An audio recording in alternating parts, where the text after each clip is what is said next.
பார்வையற்ற ஒருவர் பார்வையற்ற வேறொருவருக்கு வழிகாட்ட இயலுமா? இருவரும் குழியில் விழுவார் அல்லவா? நம் ஆண்டவராகிய இயேசு கிறிஸ்துவின் அன்பும் அருளும் அமைதியும் மகிழ்ச்சியும் உங்கள் அனைவரோடும் என்றும் இருப்பதாக.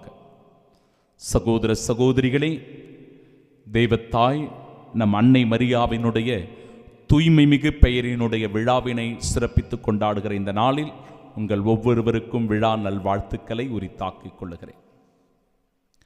பார்வையற்ற ஒருவர் பார்வையற்றவருக்கு வழிகாட்ட முடியுமா? சகோதர சகோதரிகளே, தாயினுடைய அன்பை உணராத ஒரு பிள்ளை எப்படி இன்னொருவருக்கு தாயினுடைய அன்பை பற்றி சொல்லிக் கொடுக்க முடியும்?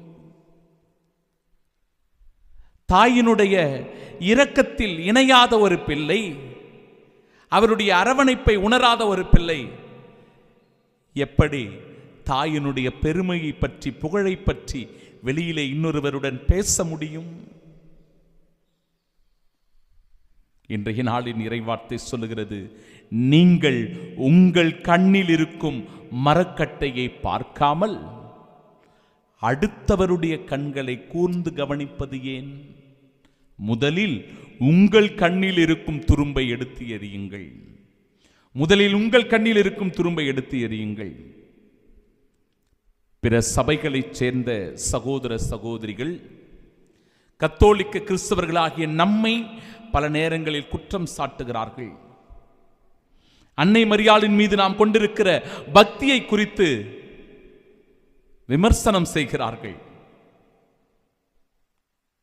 அன்னை மரியாளின் மீது நாம் எவ்வளவு பிரியம் கொண்டிருக்கிறோம், அன்பு கொண்டிருக்கிறோம் என்பதற்கு வெறும் நம்முடைய வெளி அடையாளங்களை மட்டுமே வைத்துக்கொண்டு நம் மீது பழி சுமத்துகிறார்கள், குற்றம் சுமத்துகிறார்கள்.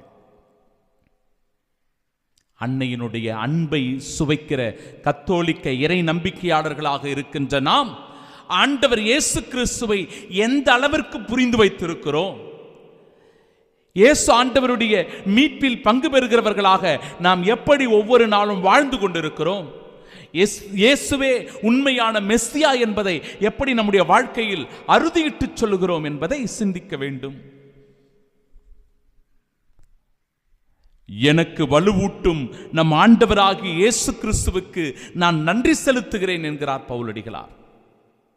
அந்த நன்றி உள்ளம் நம் ஒவ்வொருவருக்கும் வேண்டும். ஏனென்றால் கடவுளின் பெயருக்கு என்று வல்லமை உண்டு. கடவுளுடைய பெயருக்கென்று வல்லமை உண்டு. இதை நீங்க நம்புறீங்களா? இதை நீங்க விசுவசிக்கிறீங்களா? கடவுளுடைய பெயருக்கென்று வல்லமை உண்டு. விவிலியம் அதற்கு நமக்கு சான்று சொல்லுகிறது. யோவான் நற்செய்தி 16வது அதிகாரம் 23-24 இறைவார்த்தைகள், என் பெயரால் தந்தையிடம் நீங்கள் கேட்பதையெல்லாம் அவர் உங்களுக்கு உறுதியாக தருவார் என சொல்லுகிறேன். என் பெயரால் நீங்கள் கேட்பது, என் பெயரால். யோவான் நற்செய்தி 14வது அதிகாரம் 14வது இறைவார்த்தையில், நீங்கள் என் பெயரால் எதை கேட்டாலும் அதை நீங்கள் பெற்றுக்கொள்ளுகிறீர்கள் என்கிறது. மார்க்கு நற்செய்தி 16வது அதிகாரம் 17-18 இறைவார்த்தைகள், என் பெயரால், ஆண்டவர் சொல்லுகிறார், என் பெயரால் அவர்கள் பேய்களை ஓட்டுவர், புதிய மொழிகளை பேசுவர், பாம்புகளை தன் கையால் பிடிப்பர், கொல்லும் நஞ்சை குடித்தாலும் அது அவர்களுக்கு தீங்கிழைக்காது, அவர்கள் உடல் நலமற்றோரின் மீது கைகளை வைக்க அவர்கள் குணமடைவர் என்று கூறுகிறார். இன்னும் ஆழமாக பிலிப்பியருக்கு எழுதிய திருமடல் 2வது அதிகாரம் 10-11 இறைவார்த்தைகள், ஆகவே இயேசுவின் பெயருக்கு விண்ணவர் மன்னவர் கீழுலகோர் அனைவரும் மண்டியிடுவர், தந்தையாம் கடவுளின் மாட்சிக்காக இயேசு கிறிஸ்து ஆண்டவர் என எல்லா நாவுமே அறிக்கையிடும். நான் சொல்லுகிற இந்த இறை வார்த்தை பகுதிகள் எல்லாம் இயேசுவினுடைய பெயருக்கு இருக்கின்ற வல்லமையை எடுத்துச் சொல்லுகிறது.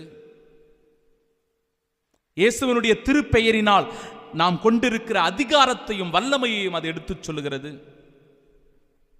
இயேசுவினுடைய திருப்பெயருக்கு வல்லமை இருக்கிறது என்றால் அன்னை மரியாள் என்கிற பெயருக்கும் கூட வல்லமை இருக்கிறது. இதை புனிதர்கள் தங்கள் வாழ்க்கையில் அனுபவித்திருக்கிறார்கள்.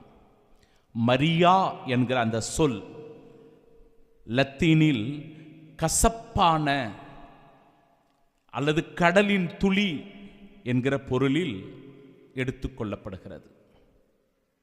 அரபி மொழியில் சிறந்த அன்பான பெண் என்று மரியாளுக்கு பொருள் கொள்ளுகிறார்கள். எகிப்திய மொழியில் அன்பு பிரியமானவள் என்கிற பொருளில் அந்த மரியா என்கிற பெயர் எடுத்துக்கொள்ளப்படுகிறது. சகோதர சகோதரிகளே, 1513 ஆண்டிலிருந்து மரியாவினுடைய தூய்மை மிகு பெயர் என்கிற இந்த விழா கொண்டாடப்பட்டு கொண்டு வருகிறது. திருத்தந்தை 11ஆம் இன்னோசென்ட் அவர்கள் அந்த வியன்னா என்கிற இடத்தில் துருக்கியர்களுக்கும் கிறிஸ்தவர்களுக்கும் இடையே போர் நடக்கிறது. அந்த போரில் துருக்கியர்களை வீழ்த்தி கிறிஸ்தவர்கள் வெற்றி கொள்ளுகிறார்கள். அந்த வெற்றியினுடைய நினைவாக 1671ஆம் ஆண்டு இந்த விழாவினை திருத்தந்தை 11ஆம் இன்னோசென்ட் அவர்கள் துவங்குகிறார்கள். அந்த வெற்றியின் பொருட்டு இந்த விழாவானது துவங்கப்படுகிறது.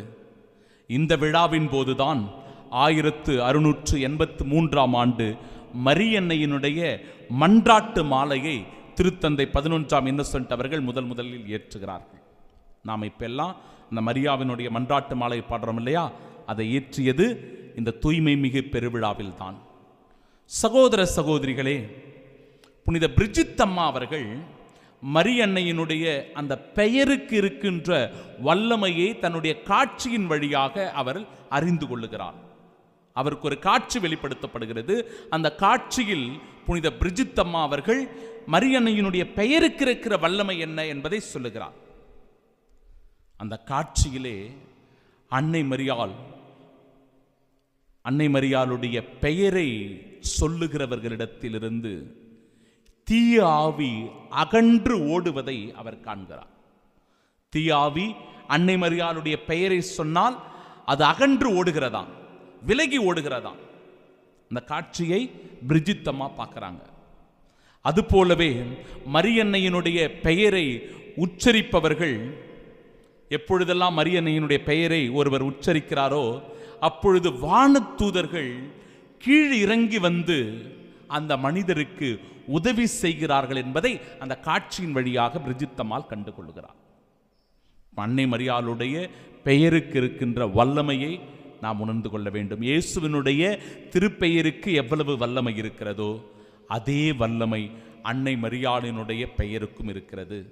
இந்த தூய்மை மிகு விழாவை, அவருடைய அன்னை மரியாளுடைய பெயர் விழாவை கொண்டாடுகிற இந்த நாளிலும் கூட இந்த வல்லமையை நாம் உணர்ந்து கொள்ள வேண்டும். அதனால்தான் அன்னை மரியாவை நாம் ஒவ்வொரு முறம் மரியே வாழ்க, மரியே வாழ்க, மரியே வாழ்க என்று பறைசாற்றுகிறோம், முழங்குகிறோம்.